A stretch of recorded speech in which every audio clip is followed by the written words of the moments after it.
ছোট্ট সোনামণিরা, এখন আমরা শিখব বাংলা স্বরবর্ণ। শব্দ দিয়ে বর্ণ করব। সরিয়, সরিয়তে অজগর। সরেয়া, সরেয়াতে আম।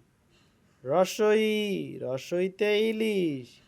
দীর্ঘই, দীর্ঘইতে ঈগল। রসৌ, রসৌতে ওট। দীর্ঘ, দীর্ঘতে উষা। রি, রিতে ঋতু। এতে একতারা। ওই, ওইতে ওরাবত। ও, ওতে ওলকচু। ও, ওতে ওষুধ। আমরা আবার পড়ছি। সরিয়, সরিয়া, রসই, দীর্ঘই। রসৌ, দীর্ঘ। রি, এ, ওই, ও, ও। সবাইকে অসংখ্য ধন্যবাদ। পরবর্তী ভিডিও পেতে আমাদের চ্যানেলটি সাবস্ক্রাইব করে রাখুন। আল্লাহ হাফেজ।